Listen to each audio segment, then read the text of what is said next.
Hello everybody, Lucas Haneman here, and welcome to this week's episode of Guitar Tone Tuesday, which is a really fun experiment, completely non-scientific, between two G&L guitars. Yes, I've got two G&L ASAT guitars here today, and it's a lucky situation because I don't usually have two of them in one place at once. So, my journey with G&L guitars started off with a G&L Tribute guitar. This one right here. This is a G&L ASAT Tribute Classic. Now, for those of you who don't know, the Tribute guitars are G&L's import range of guitars. Many of them were made in Korea and places like that. That's where this one was actually made. Now, this is a completely non-scientific experiment, as I say today, because this guitar, one, has a different body than it came with. When I bought this guitar, I found that it was very heavy, so I replaced the body with a Paulownia body, which is kind of a trendy thing, you know, or it's become that way. Paulownia is a very lightweight wood, which made the whole guitar a lot lighter, and as a result, it made, the playing experience a lot more fun. So that's one thing that makes this guitar different than a regular Tribute, and also, this guitar has a maple fretboard, whereas the American-made G&L, made in Fullerton, California, that we're comparing it to, which we featured more recently on the show, this one right here, beautiful red sparkle guitar. This one has the original body, which I believe is alder, and it has a maple neck with a rosewood fingerboard. It also has a humbucker in the neck, so we're not going to be comparing the neck position too much. But I thought this would be an interesting thing, because a lot of people say that the Tribute line of G&L are really, really fantastic guitars for the price. Now, we're going to get into some of those reasons why a little bit later. But let's start off by playing both guitars on the bridge position through a clean amp. Now, this guitar is plugged in through a Vintage Sound Vintage 20 Princeton reverb style clone, and yeah, we're going to start off on the bridge pickup of both guitars. We're going to see how they compare. And we're going to talk a little bit about it. So here we go. Bridge pickup.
Alright, let's compare now to the Tribute and see how that sounds against the Fullerton-made G&L. Here we go. Again, Tribute model. This one's circa 2006 or so. Not sure when that American one was made.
Wow. Okay. So, extremely similar. So much so that I can tell you for sure that these guitars have the same bridge pickup. This is one thing that makes the G&L guitars very special. The Tributes have the exact same pickups as the American models. Now, at least at the time that both of these guitars were made, those bridge pickups are the MFD pickups. The reason why I know this is that when I was putting this guitar together on this body, I really messed up the neck pickup. And without telling G&L that I had an import model, Tribute G&L, I kindly asked them, would you mind replacing my pickup because it broke? And they sent me a replacement neck pickup in the mail, and it's an exact match to what was in this guitar beforehand. So that's a pretty special thing, and most companies building guitars overseas do not do that. Now, the only caveat really with the Tribute line of G&Ls is this. And this. The pots. The pots are not great. And it's certainly about time that I get these pots replaced in this guitar. The fretwork on the American model is also much better. I believe that the frets are a harder alloy. They actually may be stainless frets, as I know that on some of the G&L custom orders you can get stainless steel frets on that American guitar. Yeah, these Tribute guitars, this is the guitar that I got, okay, that changed my opinion way back.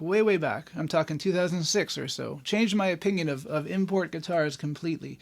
This has been a road-worthy guitar. It's gone across Canada with me.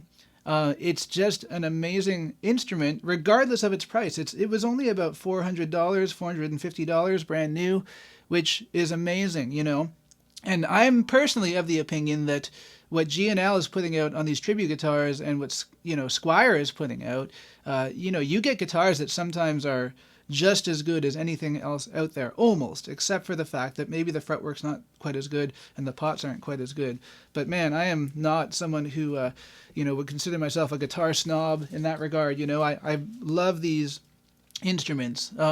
But let's just have some fun, okay? Because again, today's not non-scientific, clearly, this experiment, But let's make a loop, and we're going to compare the two instruments a little bit over top of that loop. I'll make the loop with this guitar on the in-between position. So here we go.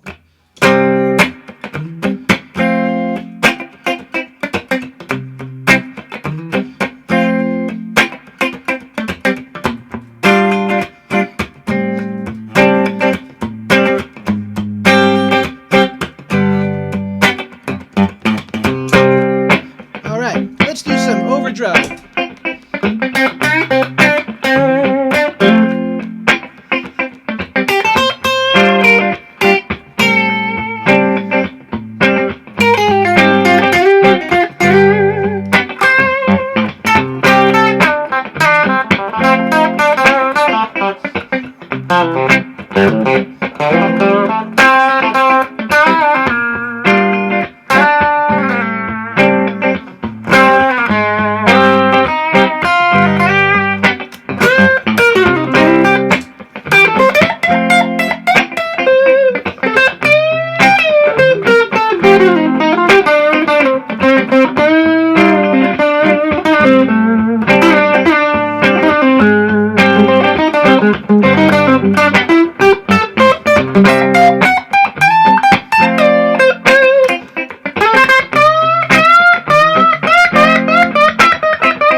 Let's swap it out.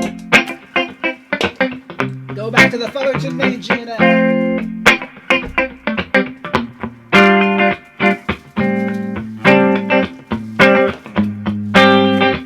Here we go.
Okay, yeah, lots of fun, lots of fun. Yeah, you know what? These guitars are so close that I would have no problem bringing both to a gig and swapping back and forth. Now, I must say, the craftsmanship on this American-made G&L is better. It feels better. The other guitar is set up more for my playing style. This one has low action. It belongs to a student of mine. A little too low for me. So I'm actually fighting the guitar a little bit because of that. Believe it or not, but that's just the way I play. But yeah, the fretwork, is beautiful. The neck on this guitar is beautiful. And aside from the pots being a little crappy on the import line, and the fact that, I also replaced the tuners. I put some Godos on that Tribute G&L. Other than that, man, it's a great guitar. So what do you guys think about this? Did you guys have a preference between my little G&L Parts Caster Tribute model ASAT, or did you guys prefer this Fullerton-made G&L ASAT? Please let me know in the comment section below, and let me know what your experiences have been like with G&L guitars. Do you like them as much as me? That's it for this week. Don't forget to like, share, subscribe. We'll see everybody again next Tuesday.